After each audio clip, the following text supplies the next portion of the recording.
How would I describe him?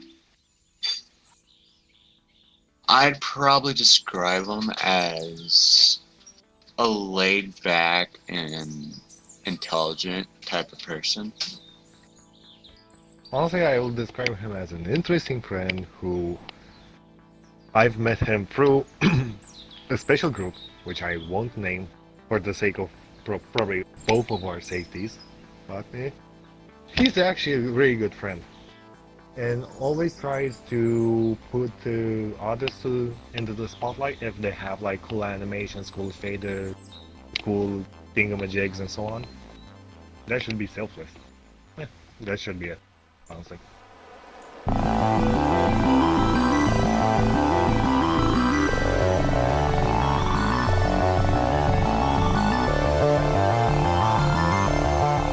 But yeah, hey, Scrinnod, can you take a picture of this for me and send it to me? I can smell you. it's not correct. Oh, god damn it! I know, I smell like trash. Nameplates are not being disabled. No! No, no, my favorite avatar! No! It's broken. Ah! Fuck! Here, I'll take an arrow for you. Oof.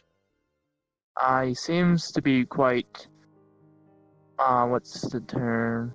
He's always really friendly, that's for sure.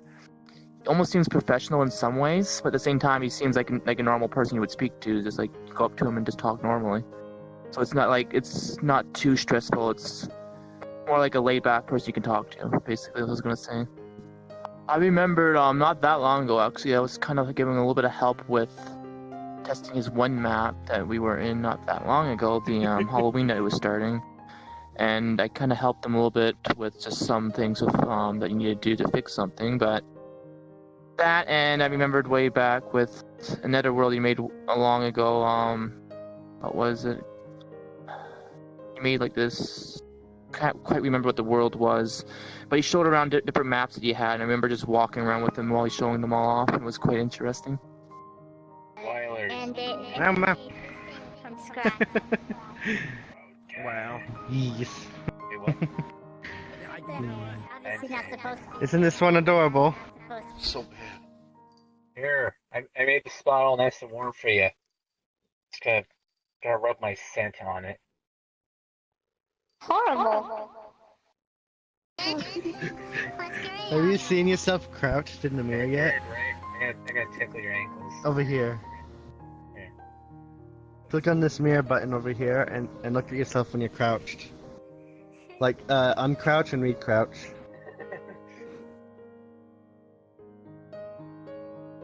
Amazing. Wait. Shy! Maybe because someone. Shy! Hi there!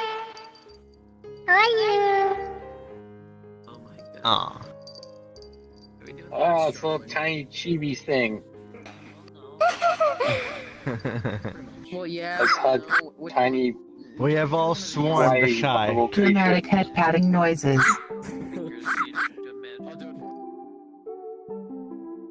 Scrinnod is a very talented. He is cool, chill, and always willing to help. Well, all the content he created has been amazing in my point of view. He has created a community based off what he does in VRChat. And also the content he created united all people from VRChat as a family. The first time I meet Scrin was when I was world hopping and using my text to speech and also a soundboard, using a cool song from a meme. The Pandora's song. And when I was using HTE song, he asked me to play it again. And he was lagging. Laughing.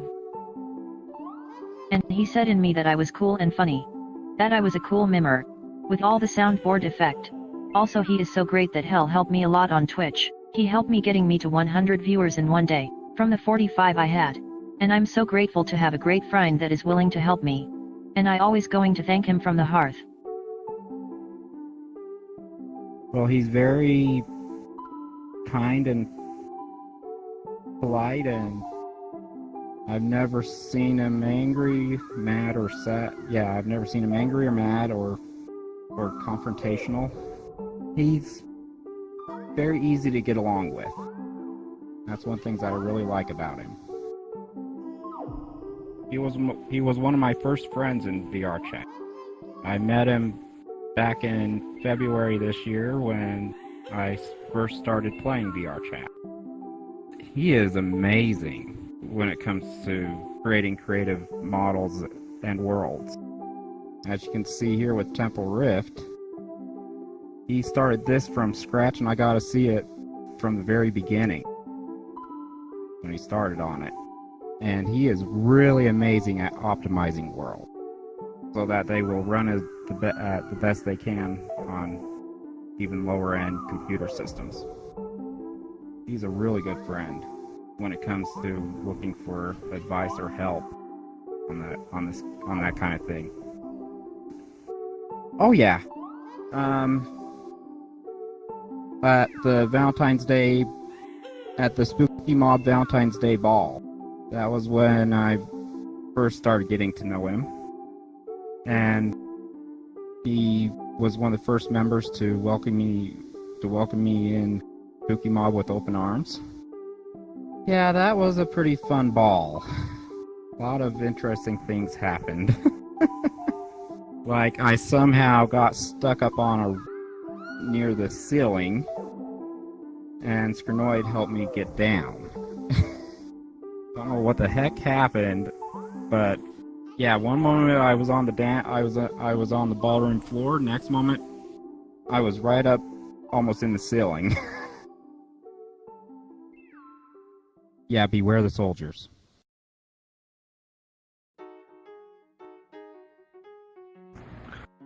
Well now. Behold, this is the secret specimen number 4, also known as Turkish. She's my placeholder for stuff. This world is actually not scaled up or scaled down. This is the original scaling of this world, which was a huge surprisement to me, because everything is like, you can walk through it like it doesn't need to be scaled up or down. And so what I have in the music, what I want to say about the music is that this music is from a game that I play that's called Soul Worker.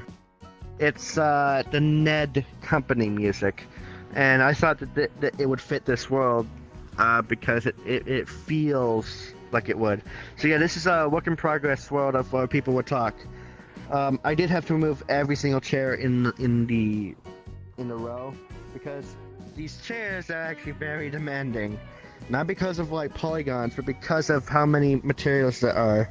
You see, when you look at this chair, if you look carefully, there's actually 1, 2, 3, 4, 5, 6, 7, 8, 9. There's 9 to 10 entities per chair, meaning there's 9 to 10 entities per chair materials.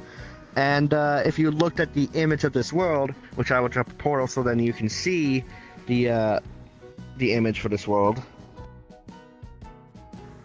If you look at all those chairs that were in this world, you would notice that is why this world was so unoptimized, because of how many chairs there were. And each chair had like 9 to 10 entities, meaning it had 9 to 10 materials, like draw calls. And that was like on each row.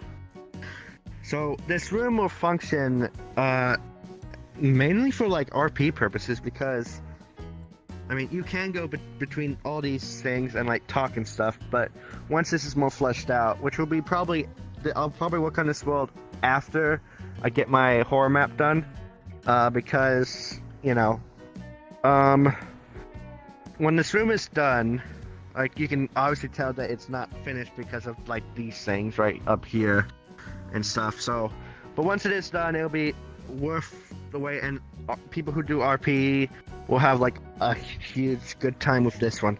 Let's say, let's pretend I'm Curry Games, right? And Curry has like all his friends or judges, like, we're doing an RP session, right? And then we have all the people, like witnesses or viewers or whatever, on like all these things, and the person that Curry is like talking to, like, I don't know the term, but like talking to would be standing right where you're standing, area-esque. Like, so this is the guilty punishment of Techno Prism. He has been going around basically as a camera, not attached to any sort of thing, just floating there. I mean, come on, guys. He says a floating camera. He doesn't have any spine? Come on now. You know, like that kind of stuff. So yeah, this room will be good. This character actually acts currently as an in-game timer, because if you notice, she slowly drips through, like she's moving backwards. If you look very, very carefully, you notice that she's slowly moving backwards. So eventually she'll end up in the wall, through the wall, and keep going and going and going due to the idle animation. She's a pain to rig.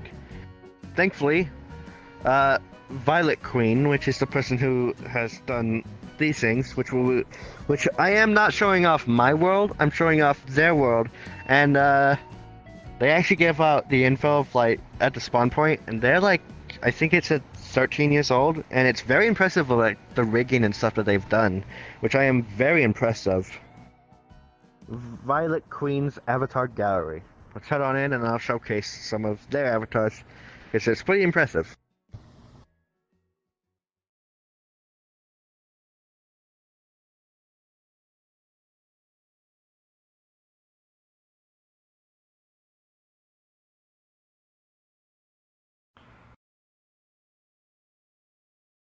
Wait for everything to load in, since it is avatars after all. So, I know that mostly we've been exploring my stuff and my worlds and like my avatars, but like, when I'm impressed or I like something, or whatever the case might be, I tend to show it off, like how I am with this world already. Now they're using the default Unity thing, so like my glasses, if you look carefully, are actually having a glare on them because of the Unity skybox, as you can tell. Which is actually why my glasses are like really cool in terms of certain lighting and angles, because they're actually on the standard shader, but I've tweaked them to the point where they are like this, so like lens flare and stuff like that shows the most, which makes it more realistic-y.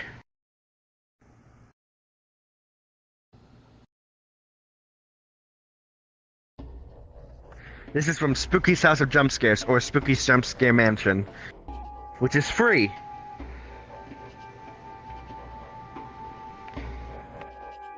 Which, the rigging is a lot better than what I've done. Wait right here. But yeah, this is the character from her game. Yeah. Which actually has the audio of her playing on both models. But, yeah, this is the 3D rigged version of her. Which is actually very nice. It has mouth visemes and stuff. I'm unsure about blinking and eye tracking, but, it does basically have... It's a lot better because, when I tried doing it, it was really bad. Like, the fingers were all warped and stuff because the animation of it was flipped 180 because of the animation of her floating. And, there was like a lot of stuff had to be refixed with the model itself. But this was already done, by this guy who returned the spawn point. When I saw on their, media, they said that they were like 13 or 14, and I'm like, all these avatars I've seen that are 3D and all that rig that I've tried doing just to see how bad it is, like how hard it is, I mean.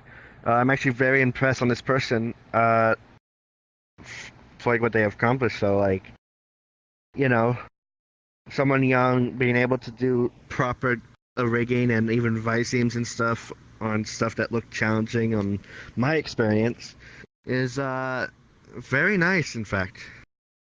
You know? I have the cure. Do not resist. You are now dead. Yeah, because in SCP, this guy actually has a death touch.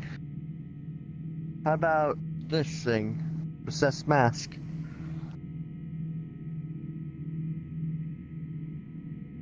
In the SCP lore, this mask takes control of the host, and eats away at them. Observe.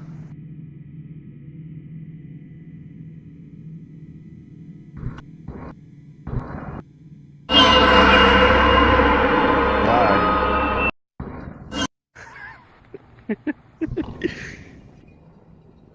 I don't know which one I clicked on.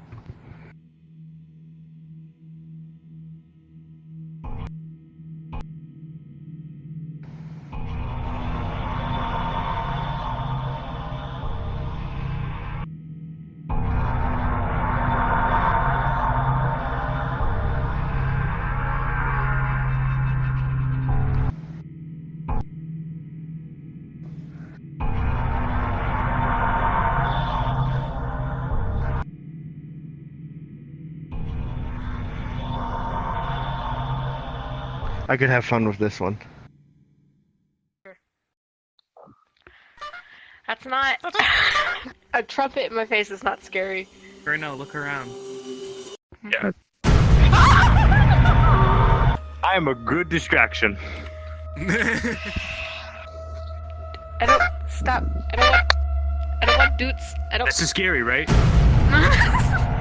I get scared by anything appearing behind me. Goodness gracious. Well, okay, hold on. Look at that soldier real quick. See, high five. I don't have any hands, but sure. Bonk. Here, nut five. There you go. Gosh. Yeah, bonk.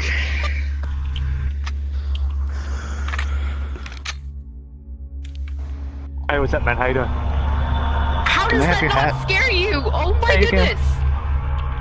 I've fought bugs, I fought zombies, I fought aliens, I fought a lot of things. I'm not scared of a mannequin. Okay, someone follow me. Nice try. Can you add me, by the way? Grin, come on, follow me. Bye. I said here's a way to get in the basement. Nah, I don't want to do that. I know how to get into the basement. Watch this. Watch this, guys. I'll show you pro strats on how to get to the basement. Observe. Yeet. Hey guys, how's it going?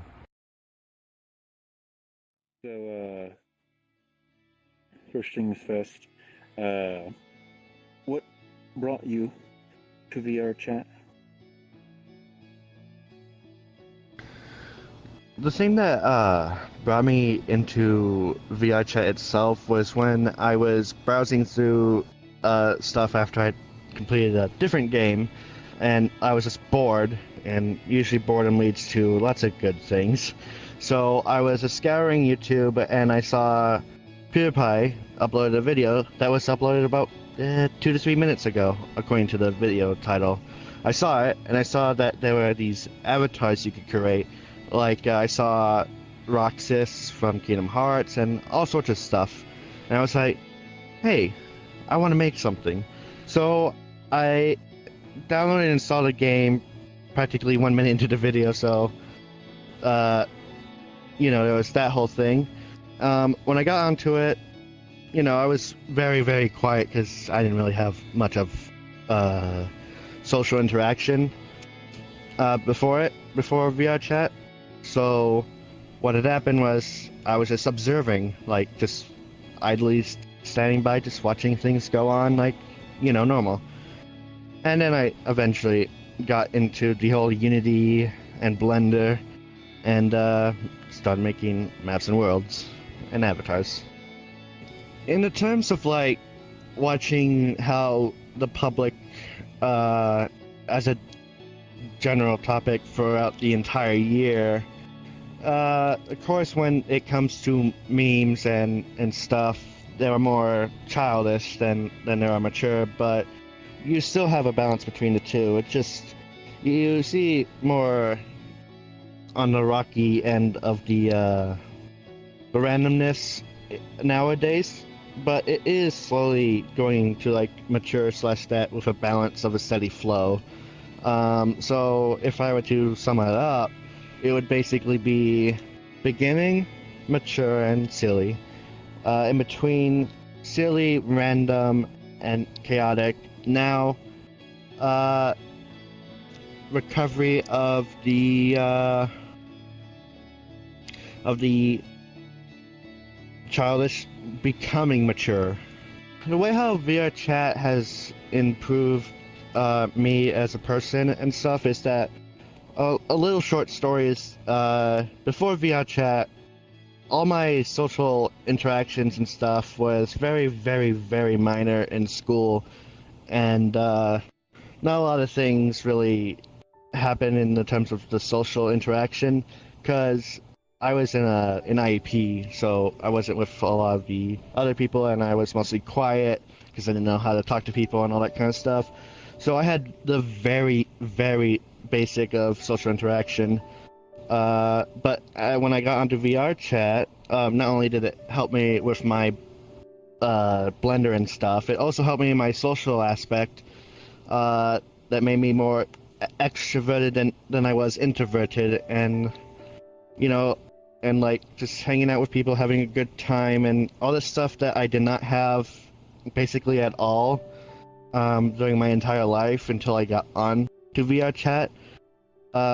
Really was like something I was missing from life, and I was really happy and glad to find it, that missing bit that I never really had, and just makes me feel like happy to have people and all that kind of stuff, basically.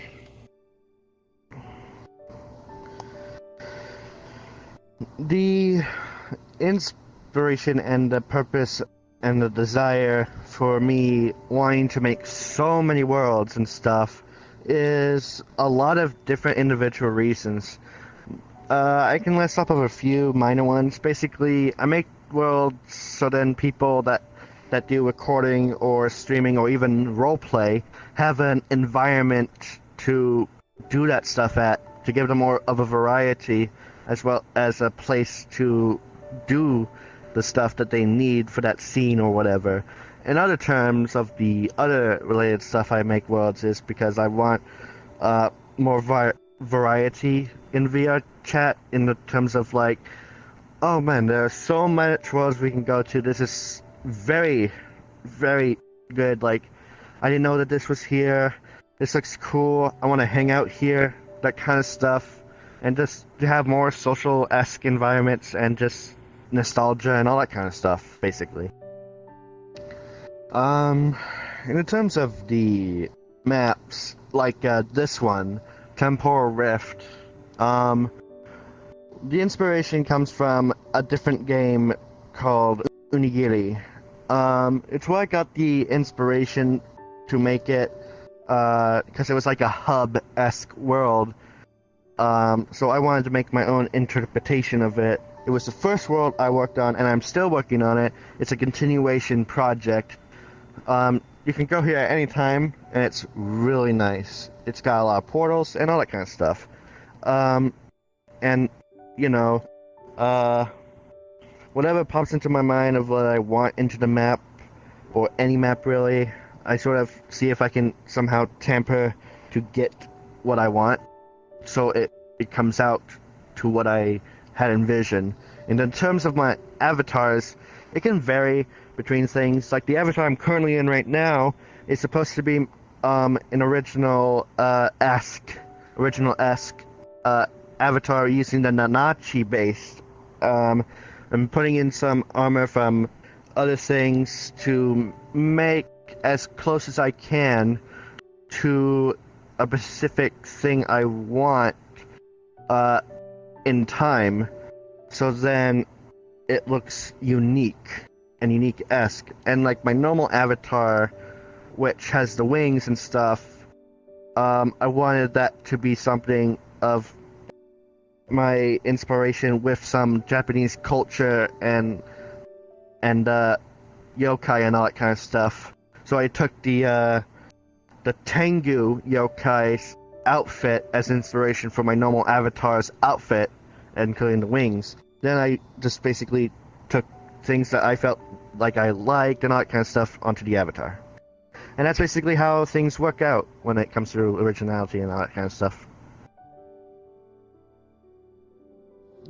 the only things at the current moment in time that VRChat could improve in an area would probably be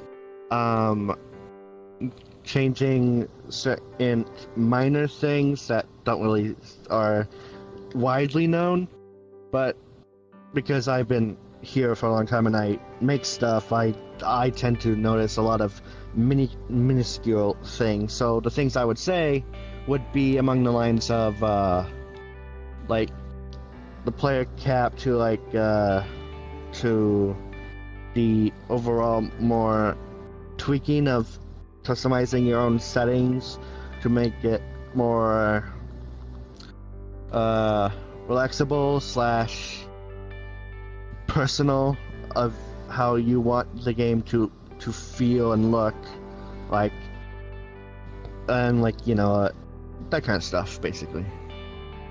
To the new people who want to not come here just to meme or that, to actually just have a good time and sit down and just basically do what people did back then, I would say go into the public in the lower end to the medium end of numbers and find those good people that make you feel good about just being there, hanging out. Find the people who you want to find, and basically just find your group of people, hang out, expand, all that kind of stuff basically.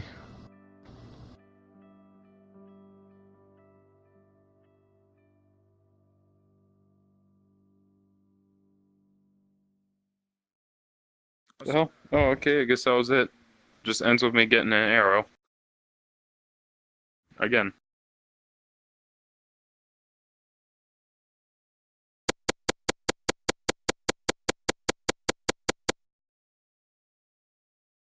Now that's a lot of damage! Indeed.